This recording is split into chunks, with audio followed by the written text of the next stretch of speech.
Aray ko po! Sambit ni Lucas, sabay hawak sa noo niya nang may makabangga siyang kung sino. Hindi naman malakas ang pagkakabangga mo. Ikaw kaya ang hindi tumitingin sa daan. Takbo ka lang ng takbo. Mahinahong saad ng lalaking nakabangga niya. Itinaas ni Lucas ang tingin niya at namangha sa itsura ng lalaki na sobrang gwapo at nakasuot pa ng puting long sleeve polo. Kung alam niyo naman po ang direksyon ng pagtakbo ko, sana kayo na lang po ang umiwas. Hindi niyo po ako pwedeng sisihin. Magalang na pangangatwiran ni Lucas. Tumawa naman ng mahina ang lalaki. Oo na, hindi naman kita sinisisi. Alam mo ba kung saan dito yung may tinda ng giniling? Yung maramihan sana ang benta. May tinda po ang mami ko. Lakad lang kayo sa unahan. Bigla namang singit ng kakalapit lang na si Liam. Medyo nagulat naman saglit ang lalaki nang makita ang dalawang bata na sobrang magkahawig, maliban lang sa gupit ng buhok nila. Unang beses niyang makakita ng kambal sa personal na talagang magkamuka at magkaboses pa. Punta na po kayo doon para marami kaming kita ngayon. Ngumiti naman ang lalaki at tumango saka nagpatuloy sa paglalakad para hanapin ang hinahanap niyang tindahan ng giniling. Matapos ang ilang hakbang ay mas dumarami naman ang tao sa paligid hanggang sa hindi inaasahan may nabangga na naman siya. Aray ko! Sambit ni Trish sabay hawak sa noo niya nang mauntog siya sa balikat ng kung sino. Saktong paglingon niya ay nauntog siya. Hindi niya naman inaasahan na may tao pala paglingon niya. Huwag kasi agad lilingon, lalo pat maraming tao. Tinaas naman ni Trish ang tingin niya at nang makita ang mukha ng lalaki ay para siyang binuhusan ng malamig na tubig na puno ng yelo. Bigla namang bumalik ang lahat ng alaala ni Trish 6 years ago. Sa apartment building at sa kwartong malinyang napasukan. Trish, pabili ako ng giniling katulad ng dati. Bigyan mo ako ng discount suki mo naman ako. Napabalik sa realidad si Trish pero nanatili pa rin siya sa kinatatayuan niya at hindi alam kung ano ang sasabihin sa lalaking kaharap niya. Ayaw bumuka ng kanyang bibig. Ikaw yung babae, 5 years ago. Tindera ka pala ng giniling. Gumiling ka rin sa ibabaw ko noon. Gulat na sambit ng lalaki. Minsan, nakagagawa tayo ng mga bagay na alam nating mali, pero ipinagpatuloy pa rin nating gawin. Hanggang saan mo kayang pagbayaran ang pagkakamali na hindi mo naman sinadyang gawin? Kaya mo bang pumasok sa buhay na hindi mo kinagisnan para lamang maitama ang pagkakamaling nagawa mo? Magandang araw sa inyong lahat. Ako si Trish at aking ibabahagi sa inyo ang aking kwento na sana ikapulutan ninyo ng aral sa araw na ito. Trish, ikaw na ba yan? Ikaw nga! 2 taon na rin tayong hindi nagkikita. Gulat at may kasamang galak na saad ni Maya nang makita ang kaibigan niyang si Trish na namimili sa palengke. Nagulat din si Trish pero mas nangibabaw ang hiya niya nang matitigan ang kaibigan na may magandang pananamit at mukhang may mamahalin ding bag na dala. Oo nga Maya, masaya akong makita ka. Kumusta ka na? Ayos na ayos ka ngayon na. Ang gara mo tapos mamamalengke ka lang? Naku, wala yan. Alam mo naman, iba talaga ang nagagawa ng pera. Ikaw, kamusta na? Nandito ka pa rin sa probinsya? Nagbakasyon lang ako. Gusto mo bang sumama sa akin pabalik sa Maynila? Ako ang bahala sa'yo. Siguradong may makikita kang trabaho doon, lalo na at pareho naman tayong graduate sa college. Hindi naman agad nakapagsalita si Trish. Kasalukuyan siyang may maliit na tindahan sa kanilang bahay. Kasama ang nanay at tatay niya at kulang na kulang pa ang pang-araw-araw nila. Gusto niya nang magtrabaho sa syudad pero natatakot kasi siya. Huwag mong sabihing natatakot ka katulad ng rason mo noon. Naiintindihan ko naman ang nararamdaman mo pero tutulungan kita, Trish. Wala kasing mapupuntahan ang takot natin. Kailangan nating sumugal kahit anong mangyari. Dahil ang mga katulad nating mahihirap, talagang kailangan magsumikap. Sige Maya, sasama ako pagbalik mo sa Maynila. Kakausapin ko lang si nanay at tatay. Puntahan mo na lang ako sa bahay para makita ka rin nila at hindi sila mag-alala. Sige, walang problema. Pupuntahan kita sa inyo. Nakangiting saad ni Maya na nagpaalam na matapos nilang mag-usap. Nakaramdam naman ng kaba si Trish, pero sa pagkakataong ito, may parte na sa kanya na desididong makipagsapalaran dahil tama naman ang sinabi ng kanyang kaibigan. Walang patutunguhan ang lahat, lalo na ang takot kung hindi susugal. Hindi nagtagal, pinuntahan nga rin si Trish ni Maya at kinumbinsi rin nito ang mga magulang niya na nagdadalawang isip. Pero kalaunan ay pumayag din. Nangako naman si Trish na uuwi rin kapag hindi maganda ang kahihinatnan niya sa syudad. Congratulations, Trish! Nakapasok ka rin bilang waiter sa ibang branch ng tinatrabahuan ko. Kapag nagpatuloy ka at nagsipag, pwede ka rin ma-promote bilang manager katulad ko dahil may diploma ka. Salamat, Maya. Nagpapasalamat talaga ako sa iyo ng gusto. Dahil hindi mo ako iniwan hanggang sa makapasok ako. Mabuti na lang din at magkasama tayo sa isang apartment. Ang laki na nang naitulong mo sa akin, Maya. Naku, wala yun. Ano ka ba? Pero kung talagang sincere ka sa pagpapasalamat mo, samahan mo na lang ako sa bar. E-celebrate na rin natin ang bagong trabaho mo. Gusto ko ring isama nina Kylie at Jasmine. Sumama ka na, please. Wala namang nagawa si Trish kundi ang pumayag. Nagdadalawang isip siya pero may tiwala naman siya kay Maya. At naroon din pala ang iba pa nilang kaibigan kaya pumayag na rin siya. Ayaw niyang habang buhay na makulong sa takot. Gusto niyang matutunan ang kung anumang dapat na matutunan sa labas ng buhay na kinagisnan niya dahil para din naman ito sa kanyang sarili. Narating din nila ang bar kung saan sila magkikita-kita. Tuwang-tuwa naman ang dalawang kaibigan ni Trish nang siya ay makita. Close na close talaga silang apat noong kolehiyo at pareho na ring lumaki sa probinsya. Oy Trish, inom ka naman dyan para mas valid ang celebration natin. Kami ang bahala sa'yo kapag nalasing ka. Sigaw ni Jasmine dahil lumalakas na ang tugtog ng bar kaya kailangan nilang isigaw ang sasabihin nila para marinig ang isa't isa. Ayos na ako sa juice lang, Jasmine. Hindi pa kasi ako nakainom at baka kung ano pa ang gawin ko.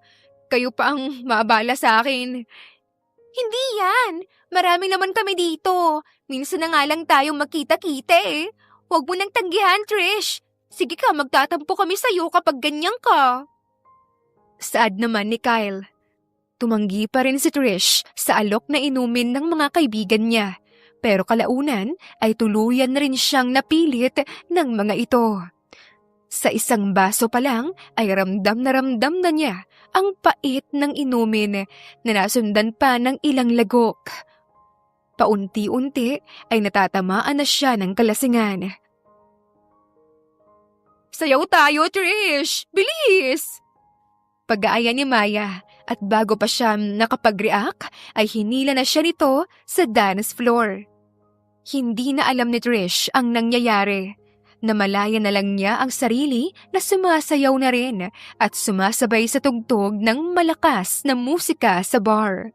Ang kaba at nerbiyos na naramdaman niya pagpasok niya kanina ay napalitan ng galak, tuwa at saya na parabang bigla siyang kumawala sa hawla na pinagkulungan niya sa mahabang panahon. Ngayon lang niya naranasan ang bagay na ito dahil wala naman ito sa kanilang probinsya. kilala siyang mabait, disiplinado at tahimik lang. Maya, naiihi ako. Saan ang banyo dito? Sigaw ni Trish, malapit sa tenga ni Maya. Diretso lang, Trish. Huwag kang mawawala ha. Balik ka kapag hindi mo mahanap o magtanong ka. Sigaw namang pabalik ni Maya. Oo, kaya ko na. Malapit lang eh. Patangu-tangu niyang sabi at naglakad na rin patungo sa itinuro ni Maya na daan. Pero may mga nakakasalubong siya na bagong pasok at hindi na malayan ang pagliko niya, dala na rin ng kalasingan. Pagewang-gewang siyang naglalakad hanggang sa makalabas sa bar. Nagtaka siya pero hindi na masyadong alam ang nangyayari at nagpatuloy pa rin sa paglalakad. Nasaan na ba ako? Akala ko malapit lang yung banyo dito. Saan kaya pwedeng magtanong? Nakakita naman siya ng isang malaking building at agad na namangha. Dahan-dahan siyang tumungo sa pinto at agad na nakapasok dahil walang security guard. Busy itong kumakausap sa kung sino na hindi rin nakita ni Trish. Tuloy-tuloy lang siya sa paglalakad at pagpasok sa building hanggang sa mapasok din ang elevator ng mag-isa lang. May mga numero dito sa gilid Pinipindot kaya ito? Yung favorite number ko na lang na 7. Dahil lucky 7. Wala sa sariling saad niya. Lasing na siya. Narating niya ang 7th floor ng building at pagbukas ng elevator ay naglakad na naman siya para maghanap ng banyo. May nakikita siyang mga pinto na akala niya ay banyo kaya sinubukan niyang buksan isa-isa hanggang sa bigla nga siyang nakabukas ng isa at agad na pumasok sa loob. Nakakita pa siya ng pinto sa loob at nakita rin ang hinahanap niyang banyo. Matapos magbanyo ay nakaramdam siya ng init sa katawan niya kaya naligo siya dahil kompleto sa gamit ang banyong napasukan niya at may bathrobe din. Wow, ang sosyal naman ng banyo nila dito. Parang nasa hotel lang. Sambit niya matapos maligo at makapagsuot ng bathrobe. Lumabas siya ng banyo na medyo lasing pa rin at naglakad pa hanggang sa bigla siyang mabangga at matumba sa isang matigas na bagay. Madilim ang paligid kaya't kinapa niya ang napagtumbahan niya pero iba ang nakapa niya. Unti-unti naman niyang napagtanto na hindi simpleng banyo lang ang napasukan niya, kundi kwarto pa lang at nasa kama siya ngayon. Mali, nasa ibabaw ng kung sinong nakahiga sa kama. Bago pa nakapag-react si Trish ay bigla siyang pinaikot ng kung sino. Nakahiga na siya sa kama habang ang taong nakahiga kanina sa kama na pinaibabawan niya ay nakaibabaw na sa kanya ngayon. Bigla nitong binuksan ang lampshade sa gilid ng kama, dahilan para makita nila ang isa't isa. Agad namang nahumaling si Trish sa kagwapuhan ng lalaking nakapaibabaw sa kanya. Sobrang bango rin nito na pakiramdam niya ay mas lalong nagpalala ng kanyang kalasingan. Nakaramdam siya ng init sa buong katawan niya kahit kakaligo lang niya. Bago pa siya nakapagsalita ay bigla naman siyang hinalikan ng lalaki sa labi. Hindi siya nakapag-react o nakakilos. Gusto niyang sumigaw at umangal pero ayaw sumunod ng kanyang katawan sa gusto ng utak niya. Unti-unti siyang nalulunod sa halik ng lalaki hanggang sa tuluyan na rin siyang bumigay nang dahan-dahang maglakbay ang kamay ng lalaki sa kanyang katawan. Tuluyang may nangyari sa kanila at hindi na alam ni Trish ang buong detalye ng pangyayari, dala na rin ng kanyang kalasingan. Pagkatapos ng nangyari sa kanila ay nahimasmasan siya. Nakatulog ang lalaki at hindi na siya nagsayang pa ng oras at agad na umalis roon. Trish, saan ka ba galing? Hinanap ka namin ng husto. Mabuti at bumalik ka dito sa bar. Sobra kaming nag-alala sa'yo. Ano bang nangyari? Gulat at nag-aalalang tanong ni Maya nang sa wakas ay nakita rin nila si Trish.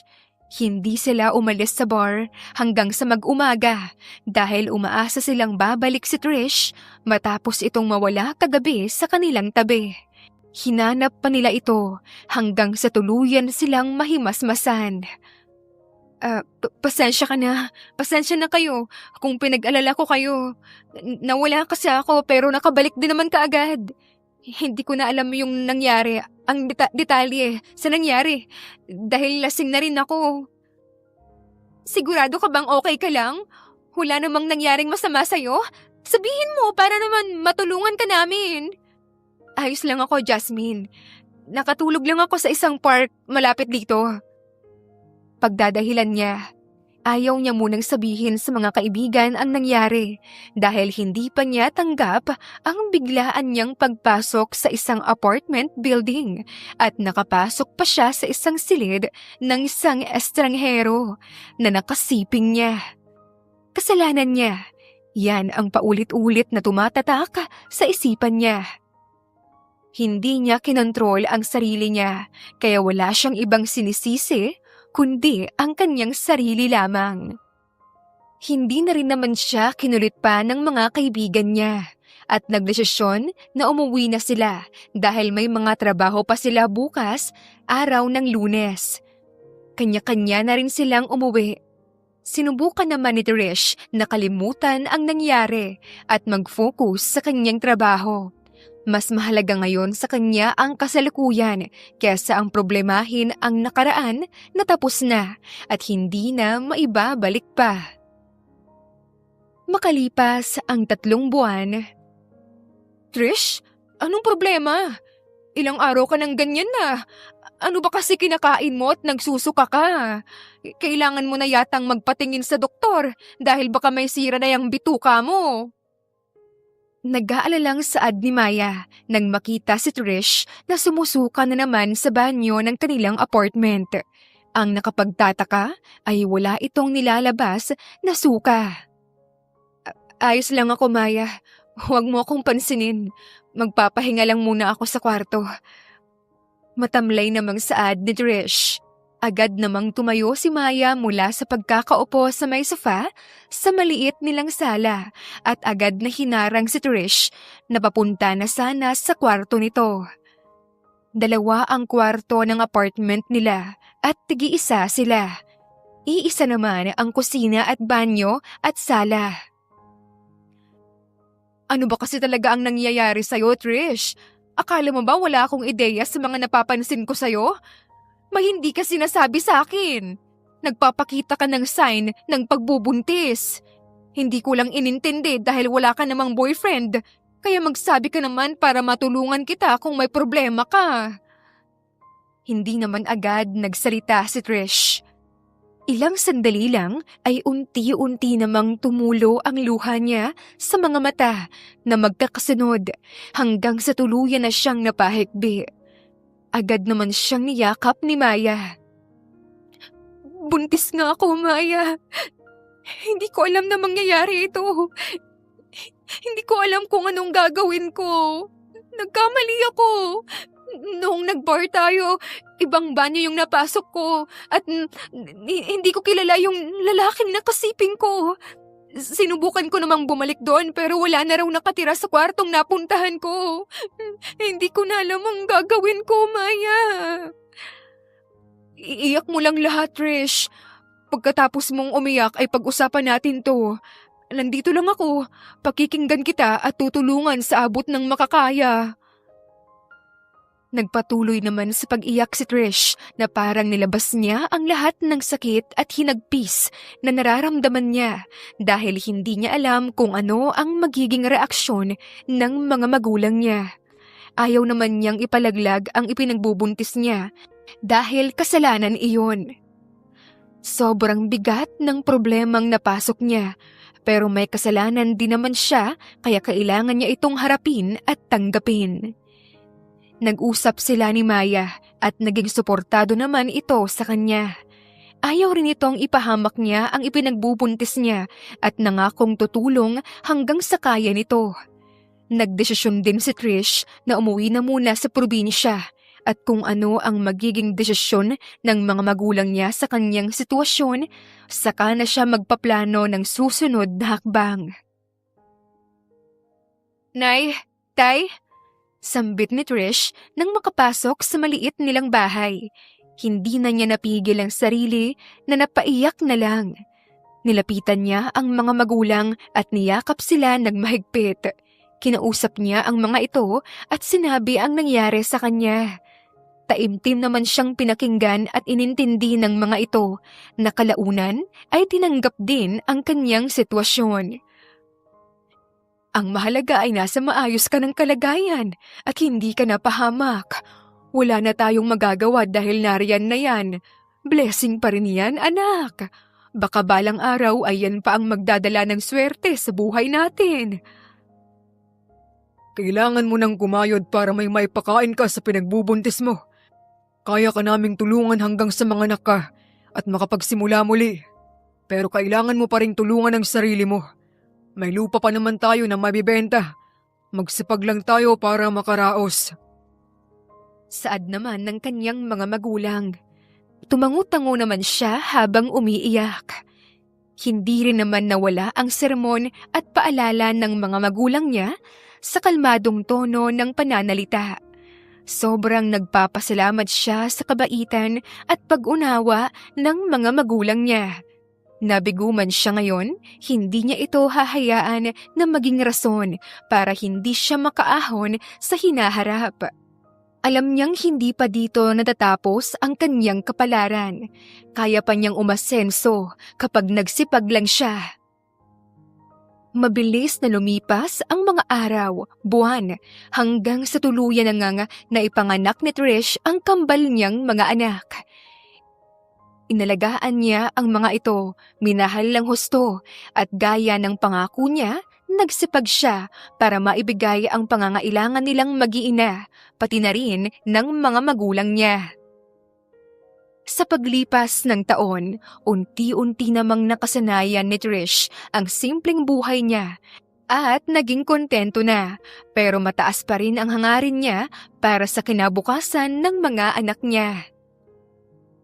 Mami, doon na lang po kami sa unahan maglalaro ni Liam. Sigaw ng batang si Lucas na nasa 5 taong gulang na. Huwag kayong lalayo mga anak! Saad naman ni Trish na busy sa ginagawa niya. Mami, tawagin niyo lang po kami kapag kailangan niyo kami, Sigaw din naman ni Liam na kambal ni Lucas. Hindi na nakasagot pa si Trish dahil marami ang customer na inaasikaso niya. Oy Trish, ang laki na ng tindahan mo ng giniling Mukhang blessing talaga sa'yo yung mga anak mo na ang gagwapo na, ang babait pa. Nakangiting saad ni Aling Lina na suki naman ni Trish. Oo nga po kahit na may mga empleyado ako, sobrang busy pa rin dito kaya tumutulong talaga ako. Kahit papano nakakaahon na rin kami sa hirap. Ay mabuti yan, mabibigyan mo ng magandang kinabukasan ng mga anak mo kahit walang tatay. O sige na, 10 kilong giniling nga ng baboy yung bibilhin ko. Pa-discount Tumawa naman si Trish at tumango. Nagsimula lang siya sa maliit na tindahan ng giniling na baboy, manok at baka. Pero ngayon ay lumalaki na ang tindahan niya na dinadayo na ng maraming mamimili. Masaya at kontento na siya sa kinikita niya dahil nag-iipon na rin siya para sa kinabukasan ng kambal niyang mga anak. Sa kabilang banda, naglalaro naman ng habulan ang kambal kasama ang mga batang kalaro nilang madalas. May ibang tindahan din kasi sa paligid kaya marami-rami ang tao. Pero hindi ito palengke. Nasa labas sila ng palengke, nakapwesto na marami rin ang nagtitinda. Aray ko po! Sambit ni Lucas, sabay hawak sa noo niya nang may makabangga siyang kung sino. Hindi naman malakas ang pagkakabangga mo. Ikaw kaya ang hindi tumitingin sa daan. Takbo ka lang ng takbo. Mahinahong saad ng lalaking nakabangga niya. Itinaas ni Lucas ang tingin niya at namangha sa itsura ng lalaki na sobrang gwapo at nakasuot pa ng puting long sleeve polo. Kung alam niyo naman po ang direksyon ng pagtakbo ko, sana kayo na lang po ang umiwas. Hindi niyo po ako pwedeng sisihin. Magalang na pangangatwiran ni Lucas. Tumawa naman ng mahina ang lalaki. Oo na, hindi naman kita sinisisi. Alam mo ba kung saan dito yung may tinda ng giniling? Yung maramihan sana ang benta. May tinda po ang mami ko. Lakad lang kayo sa unahan. Bigla namang singit ng kakalapit lang na si Liam. Medyo nagulat naman saglit ang lalaki nang makita ang dalawang bata na sobrang magkahawig, maliban lang sa gupit ng buhok nila. Unang beses niyang makakita ng kambal sa personal na talagang magkamuka at magkaboses pa. Punta na po kayo doon para marami kaming kita ngayon. Ngumiti naman ang lalaki at tumango saka nagpatuloy sa paglalakad para hanapin ang hinahanap niyang tindahan ng giniling. Matapos ang ilang hakbang ay mas dumarami naman ang tao sa paligid hanggang sa hindi inaasahan may nabangga na naman siya. Aray ko! Sambit ni Trish sabay hawak sa noo niya nang mauntog siya sa balikat ng kung sino. Saktong paglingon niya ay nauntog siya. Hindi niya naman inaasahan na may tao pala paglingon niya. Huwag kasi agad lilingon, lalo pat maraming tao. Tinaas naman ni Trish ang tingin niya at nang makita ang mukha ng lalaki ay para siyang binuhusan ng malamig na tubig na puno ng yelo. Bigla namang bumalik ang lahat ng alaala ni Trish 6 years ago. Sa apartment building at sa kwartong malinyang napasukan. Trish, pabili ako ng giniling katulad ng dati. Bigyan mo ako ng discount suki mo naman ako. Napabalik sa realidad si Trish pero nanatili pa rin siya sa kinatatayuan niya at hindi alam kung ano ang sasabihin sa lalaking kaharap niya. Ayaw bumuka ng kanyang bibig. Ikaw yung babae, 5 years ago. Tindera ka pala ng giniling. Gumiling ka rin sa ibabaw ko noon. Bulat na sambit ng lalaki. Agad nanlaki ang mata ni Trish sa sinabi ng lalaki. Agad niya itong hinila palayo sa tindahan niya at sa maraming tao para makausap. Anong ginagawa mo dito? Nakikilala mo ako? At huwag mong mabanggit ang mga bagay na wala ka namang pruweba. Sino ka ba sa inaakala mo? Sorry. By the way, I'm Kevin. I'm sure talagang ikaw yung naaalala ko. Ikaw talaga yung babae sa apartment ko noon, bago ako lumipat. Hindi mo ba naaalala ang nangyari sa atin? Tumahimik ka kung ayaw mong ikaw yung gawin kong giniling. Wala kang pruweba kaya tantanan mo ako. Hindi kita kilala. Ayaw niyang umamin, hindi dahil guilty siya, kundi dahil sa mga anak niya. Matagal na niyang kinalimutan ang nakaraan. At sinabi niya na sa mga anak niya na wala na ang daddy ng mga ito. Gugulo lamang ang lahat kapag lumabas ang katotohanan. Okay, relax ka lang. Hindi naman talaga yun ang pakay ko rito. Gusto ko lang bumili. May restaurant kasi ako. At kailangan ko nang may bibigay sa aking fresh na giniling. Kaya aanyayahan sana kitang makipag-partner sa akin sa negosyo. Ayoko. Umalis ka na. Sa iba na lang dahil marami ka pang giniling dyan. Huwag ako. Alis na. Ikaw na ang gusto ko eh. Huwag mo na akong itaboy. Pakinggan mo muna offer ko. At pwede ring i-advance ko yung kontrata. Pwede ka namang mag-demand ng mga gusto mong benefits.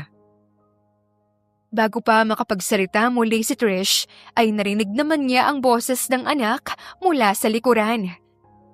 Mami, may problema po ba? Inaaway ko ba niya? Gusto nga daw makipag-partner, Lucas. Mas magiging marami ang kita natin pag papayag si Mami. Eh di pumayag na lang kayo, Mami. Para marami tayong kita. At makakabili na kami ng mas maraming toys, pagkain, sa bahay natin lahat, kina lolo at lola.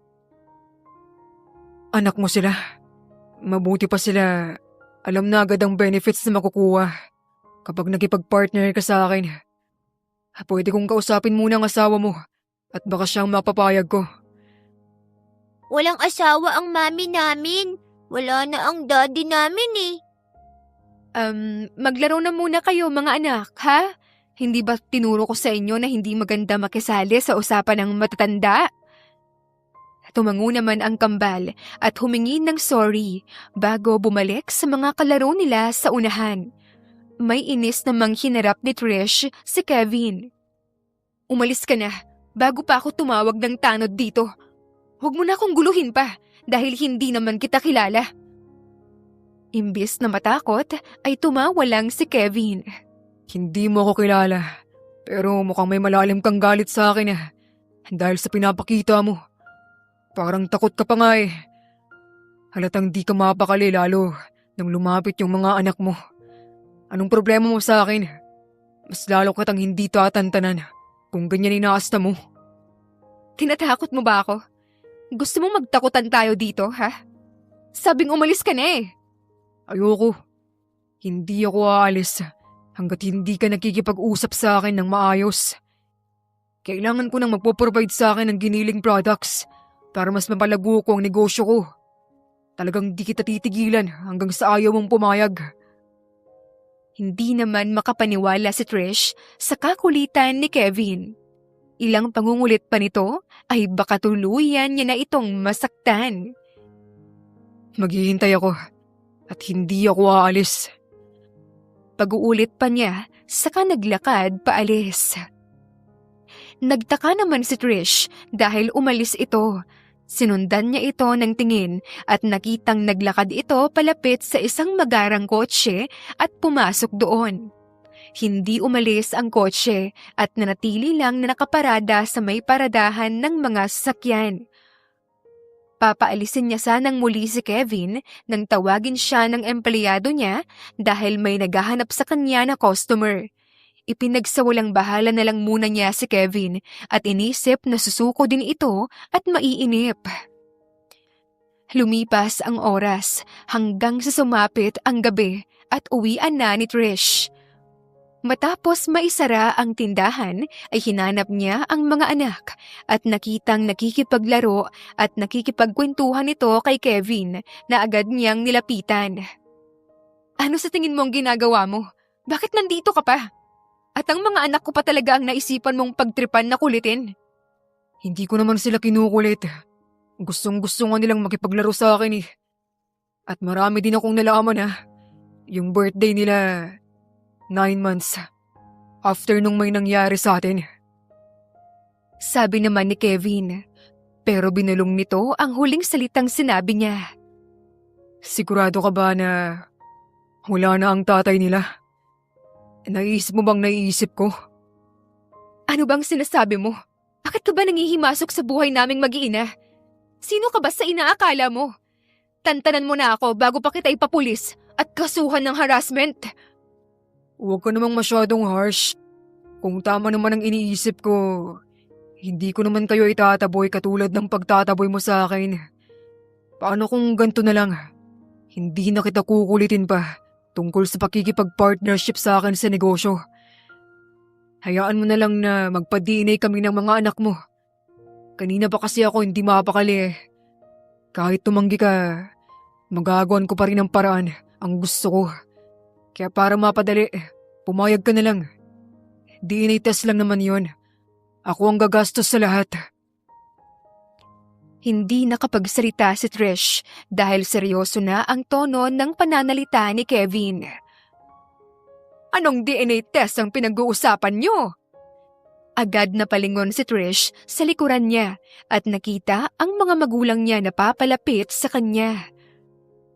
DNA test? Yun ba yung para malaman kung anak at magulang ay magkapamilya talaga? Ganoon na nga po. Kayo po ba ang mga magulang ni Trish? Gusto ko sanang magpa-DNA kami ng mga anak niya para malaman kung ako ba ang tatay nila. Nagulat naman si Trish dahil hindi naman niya sinabi rito ang pangalan niya, pero mukhang marami nang naikwento ang mga anak niya rito. Sa pagkakataong ito, hindi niya na alam kung paanong matatakasan ang kanyang sitwasyon. Gaya ng parating sinasabi noon ng mga magulang niya, lahat ng katotohanan ay kusang lalabas sa paglipas ng panahon. Kahit anong tago pa ang gawin mo, lalabas at lalabas talaga ang totoo. Paano kung ikaw nga talaga ang tatay nila? Pananagutan mo ba ang anak ko at mga apo ko? Depende po kung gusto ng anak ninyo na panagutan ko siya. Pero gagawin ko po ang responsibilidad ko sa mga bata, sa ayaw at sa gusto ninyo. Hindi naman nakasingit pa si Trish sa kanilang pag-uusap. Pumayag ang mga magulang niya na hindi man lang hinihingi ang kanyang opinyon. Gusto niyang magalit pero alam niyang wala siya sa lugar. Nanahimik na lang siya. Kinausap din naman siya ng mga magulang niya at nauunawaan niya na gusto rin nitong malaman ang totoo. Nagpaalam rin si Kevin na aalis na muna dahil gabi na rin. Pag-uwi sa bahay ay hindi rin nakatiis si Trish kung hindi ang sabihin sa mga magulang niya ang totoo. Siniguro niyang tulog na ang mga anak niya dahil hindi pa siya handang sabihin sa mga ito ang totoo, lalo na at nagsinungaling siya sa mga ito. Tuluyan namang natuloy ang DNA test na gusto ni Kevin at ginawa nila ito sa syudad. Si Trish na ang sumama sa mga anak dahil kaya naman ng mga magulang niya na asikasuhin ang tindahan nila ng giniling. Wow! Dito na po ba tayo titira, Mami? Sabi po nung lalaki ay atin na daw ito kapag napatunayan niya na siya yung daddy namin. Hindi pa napapatunayan, Lucas. Kaya wag muna tayong masaya dahil sinabi ni Mami noon na wala na ang daddy natin. Saad naman ni Liam. Kasalukuyan silang nasa isang apartment building na pagmamay-ari ni Kevin. Nalaman ni Trish na isa palang mayamang milyonaryo si Kevin. May sarili itong kumpanya, nagmamay-ari ng iilang buildings sa syudad, pati ng iilang restaurants. Hinatid lang sila ni Kevin dito sa room apartment kung saan mananatili hanggang sa lumabas ang resulta ng DNA test. May inaasikaso pa si Kevin kaya umalis ito. Saktong-sakto para makausap niya ang mga anak. Lucas, Liam, hali kayo. Umupo na muna kayo dito sa may sofa at kakausapin ko kayo. Sumunod naman ang kambal sa kanya at umupo rin siya sa gitna ng dalawa. Alam kong mahirap, nakakalito at nakakatampo. Pero posibleng si Kevin ngayong daddy niyo. Sinabi ko sa inyo noon na wala na ang daddy niyo dahil bigla talaga siyang nawala. Hinanap ko siya pero hindi ko na siya nakita. Kaya umuwi ako sa probinsya at mag-isa ko kayong pinalaki. Sana mapatawad niyo ako mga anak. Wala akong balak na habang buhay itago sa inyo ang tungkol sa inyong tunay na ama. Sasabihin ko rin sa inyo ang totoo, pero hindi ko inaasahan na maaga niyo itong malalaman. Hindi niyo man maintindihan, magtiwala pa rin sana kayo sa akin dahil lahat ginagawa ko para sa kabutihan niyong dalawa. Kayo ang buhay ko at nagbibigay ng lakas sa akin. Naiintindihan po namin, Mami. Kahit anong mangyari, I love pa rin po namin kayo. Lahat po binibigay niyo sa amin eh. Ramdam po namin ang love niyo sa amin. Kung daddy po talaga namin yung lalaki, tatanggapin po namin siya kung tatanggapin niyo siya, Mami. Kayo pa rin po ang pipiliin namin, pati sina lolo at lola. Huwag po kayong mag-alala dahil hindi po kami galit sa inyo. Sabi naman ng kambal niyang anak. Tuluyan namang naiyak si Trish at niyakap ng mahigpit ang mga anak na niyakap din siya pabalik. Masaya siya dahil sa murang edad ng mga anak niya ay malawak na ang pagkakaunawa ng mga ito sa nakapaligid sa kanila. Masaya siya dahil napalaki niya ang mga anak niya na may kabutihan sa puso. Ipinaliwanag pa ni Trish ang sitwasyon nila ni Kevin. Nakinig naman ng maayos ang kambal hanggang sa natapos din ang pag-uusap nila at gumaan na rin ang puso ng dalaga. Sumapit ang hapunan at naisip ni Trish na magluto dahil may mga stock namang pagkain sa kusina ng apartment. Ilang sandali lang din ay bumalik naman si Kevin na may dalang maraming snacks at laruan para sa kambal. Tuwang-tuwa naman ang kambal at masayang naglaro sa sala. Mabuti na lang at nagluto ka. Kasali ba ako sa budget? Nakalimutan kong bumili ng dinner kasi mas nag-focus ako sa pagbili ng snacks ng mga bata at laruan. Oo. Marami naman tong nailuto ko kaya pwede kang makisalo sa amin. Tapos apartment mo pa ito. At pagkain mo pa. Huwag mo namang sabihin yan. Angkinin mo na lang ito. Lalo na ikaw naman ang nanay ng mga anak natin. Bakit ba sobrang confident ka na ikaw yung ama ng mga anak ko? Paano kung negative naman pala ang naging resulta ng DNA test? Sigurado ako at confident ako na magiging positive ang resulta. Dahil kung hindi ka sasama sa akin dito. Noong una, ay hinala lang talaga yon.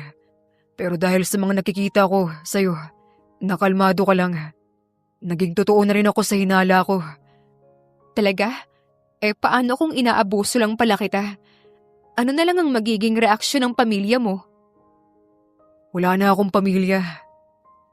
Napahinto naman si Trish. Hindi na siya nagsalita pa dahil baka may masabi siyang mali.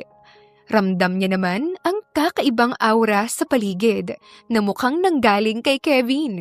Bigla tuloy siyang nakaramdam ng lungkot dahil kahit na sobrang dami ng pagsubok na kanyang napagdaanan, may mga magulang pa rin naman sa kanyang tabi na sumusuporta sa kanya. Namatay ang mga magulang ko sa isang car accident. Nabigyan yun ng hustisya, pero hindi nabigyan ng hustisya ang kalungkutang binigay nila sa akin. Nag-iisang anak lang ako at ako ang naiwan para ipagpatuloy ang negosyo ng pamilya namin. May mga kamag-anak naman ako pero kanya-kanya naman kami ng mundo. Ang hirap pala maging mayaman. Mabuti at hindi ka naaabuso. Dati, palagi ako naaabuso. Pero natuto na ako. Kaya marunong na akong kumilatis ng tao. At nakikita ko sa'yo na hindi ka naman mukhang abusado. Huwag kang mag-alala. Anak mo sila. At hindi ko sila ipagkakait sa'yo. Hindi naman madali maging magulang. Pero sapat na yon na rason para magpatuloy ka sa buhay. Pangako, babawi ako sa inyo. Sana pumayag kang buuin natin ang pamilya natin para mabigyan sila ng kumpletong pamilya. Hindi naman nagsalita si Trish. Iniwas na lang niya ang tingin at nagpatuloy sa ginagawa niya. Nangako siya sa kanyang sarili noon na hindi siya mag-aasawa dahil sakit lang iyon sa ulo. Nangako siyang uunahin ang mga anak niya at ang mga magulang niya, kaya sapat na sa kanya kung maging ama na si Kevin sa kambal. Hindi madali ang mag-asawa at hindi pa siya handang sumugal sa bagay na yon. Ilang sandali lang ay natapos rin siya sa pagluluto, kaya't naghain na rin siya at sabay-sabay na silang naghapunang lahat. Sa hapagkainan, masayang nakikipagkwentuhan ang kambal kay Kevin. Natutuwa naman si Trish sa nakikita niyang pagkakasundo ng mag-ama. Lumipas ang mga araw at lumabas na rin ang resulta ng DNA test. Katulad ng inaasahan ni Trish, ay positibo nga ito at tuwang-tuwa naman ang mag-ama. Ibinalita rin ni Trish ang resulta sa mga magulang niya at nagpaalam na hindi na muna sila makakauwi dahil marami pa silang aasikasuhin para mabigyan ng karapatan si Kevin sa mga bata. Tanggap ng publiko ang kambal na kahawig din ni Kevin kapag tinitigan ng maigi. Naging usap-usapan naman ang tungkol sa ina ng mga bata na hindi pinaniwalaan na si Trish ang nagluwal sa mga ito. Nag-set up naman ng party si Kevin para i-anunsyo sa publiko ang katotohanan. Naku, hindi ako naniniwala na siya ang ina ng mga anak ni Mr. Mendoza. Siguradong nagpapanggap lang siya at pinipirahan ng boss natin. Talaga ba? Mukha nga talagang wala sa kanya ang maging ina ng mga anak ng boss natin. Masyado siyang simple eh. Oo nga, naku, kawawa naman si Sir.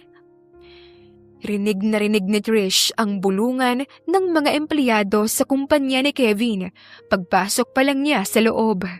Gusto kasi ng mga anak niya na dalahan ng pagkain para pangtanghalian si Kevin bilang pasasalamat sa kabutihan nito sa kanila dahil nabanggit nitong masarap ang luto niya kaya't nagpumilit ang kambal.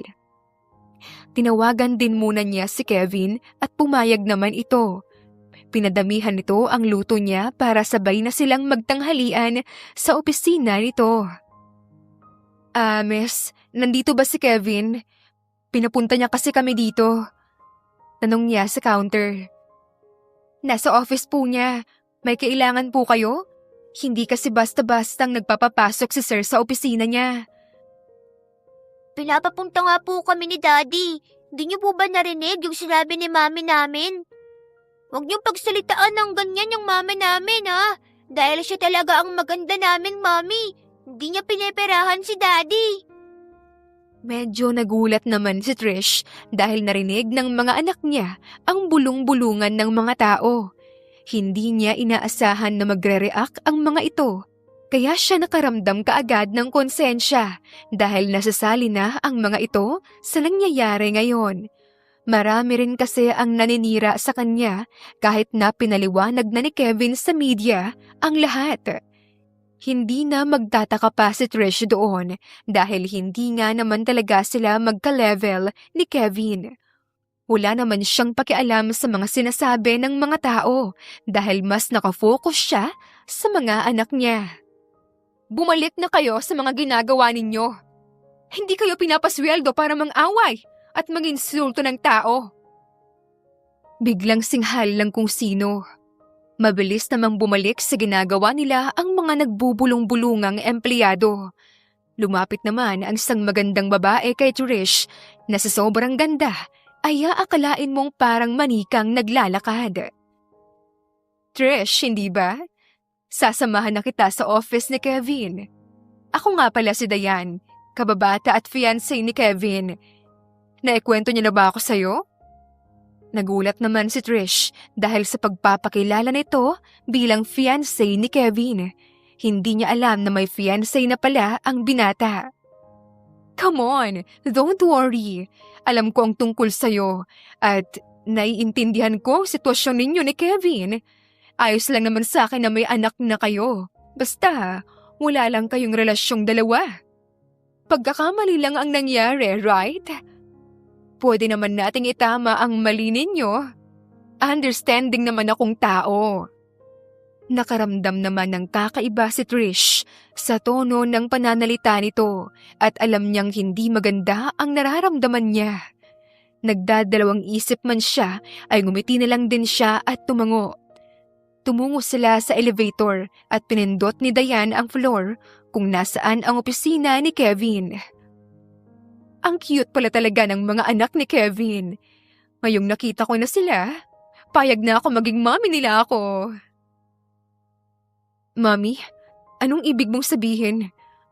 Well, hindi pa ba kayo nag-usap ni Kevin? I'm his fiancé. Ako ang pakakasalan niya. Pero pananagutan pa rin niya ang mga bata. At para mas secure and clear lahat, we can adopt them na lang. Bibigyan ko pa rin naman ng karapatan ng makita sila. Bago pa nakapagsalita si Trish, naunahan naman siya ng mga anak niya. Ayaw namin kayo na maging Mami. Di niyo kami mapipilit. Hindi papayag si Daddy, no? Si Mami ang gusto niyang pakasalan. Bigla namang umiba ang ekspresyon sa mukha ni Dayan at biglang natawa. Ano? Pakakasalan ni Kevin ang mami niyo? So anong rason? Halata naman na hindi siya compatible dahil magkaiba ang level nila. Ako lang ang nababagay sa daddy niyo at kailangan niyo yung tanggapin. Hindi ko alam kung ano ang napag-usapan ninyo ni Kevin, pero kahit anong mangyari, hindi niyo mailalayo sa akin ang mga anak ko. Mas mabuti pang wala silang kilalanin na ama kesa ipaubaya ko sila sa kanya ng buo. Bumukas ang elevator at diretso namang lumabas si Trish. Hawak ang kamay ni Liam na siyang may hawak rin sa kamay ni Lucas dahil bit-bit ni Trish ang baon na dala niya para sa kanilang tanghalian. Nagtuloy-tuloy lang sa paglalakad si Trish hanggang sa makakita ng pinto na nag-iisa sa unahan. Hindi na siya nagdalawang isip na buksan ang pinto at pumasok doon. Nakita niya si Kevin na nakaupo sa office chair nito, na agad namang nilapitan ng mga bata. Daddy, kilala niyo po ba yung babaeng kasama namin? Sabi niya pakakasalan niyo daw siya. Bakit sinabi niyo sa amin na si Mami ang pakakasalan niyo para maging complete family na tayo? Napatingin naman si Kevin kay Diane. Sabihin mo sa kanila ang totoo, Kevin. Bakit hindi mo nabanggit sa kanila ang tungkol sa akin? Ayaw mo bang masaktan ang feelings nila? Ayos lang sa akin. Ipaliwanag mo na ngayon sa kanila ang relasyon natin. Taas kilay na saad ni Diane. Napabuntong hininga naman si Kevin. Diane, pasensya ka na. Naging busy ako at hindi kita nabigyan ng oras para kausapin. Ang totoo niyan, tama ang sinasabi ng mga bata. Alam mo namang magkababata tayo at kaibigan lang ang tingin ko sa'yo. Huwag na nating pahirapan pang mga sarili natin. Kinansela ko na yung upcoming engagement party natin. Kailangan ko mag-focus ngayon sa pamilya ko. Ano? Nababaliw ka na ba, Kevin? After all these years? Yan ang sasabihin mo?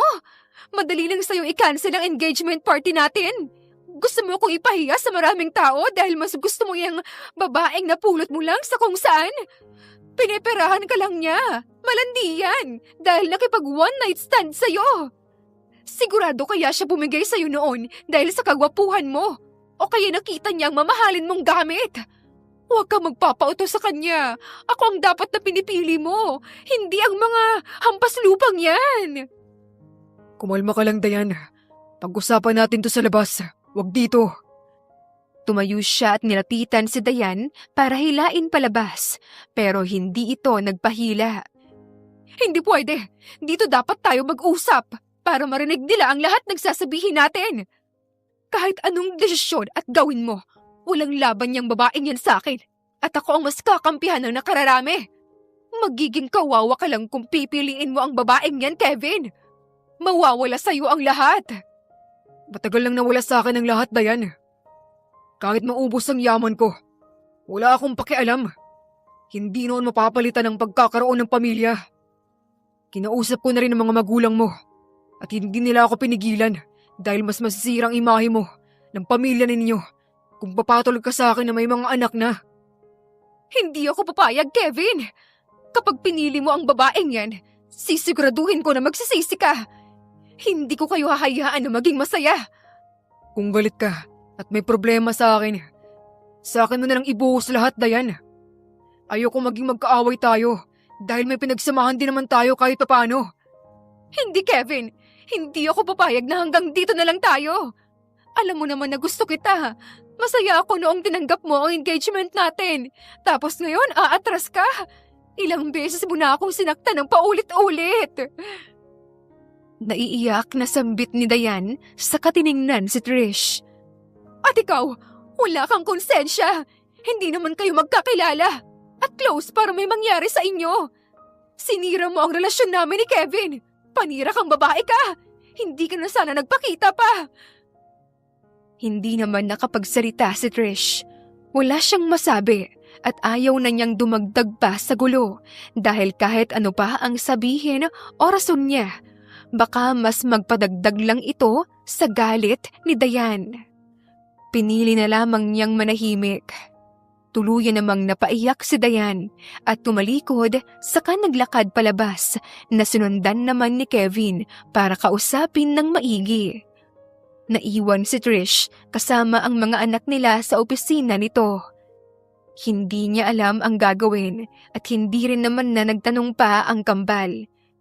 Pinaliwanag niya na lang sa mga ito na may hindi pagkakaintindihan na nangyayari at magiging maayos din ang lahat. Ilang minuto lang ay bumalik din naman si Kevin. Hindi nagtanong si Trish tungkol sa pag-uusap ng dalawa. Binalik nilang pareho ang kanilang atensyon sa mga bata at sabay na nagtanghalian. Saka na lang niya ito kakausapin kapag wala sa harapan nila ang mga bata. Lumipas ang mga araw at mas lalong umingay ang publiko dahil ipinagkalat ni Dayan na inaabuso ni Trish si Kevin at pera lamang ang habol niya rito. Pinag-initan naman ng publiko si Trish at sa bawat taong nakakasalubong niya sa labas ay masasamang titig o salita ang natatanggap niya. Ayos lang sana sa kanya yon, pero madalas ay kasama niya ang mga anak niya at sa harapan ng mga ito nangyayari ang pangiinsulto ng iba. Hindi naman nagkulang sa aruga at kabaitan si Kevin sa kanila, kaya naging kontento na si Trish doon.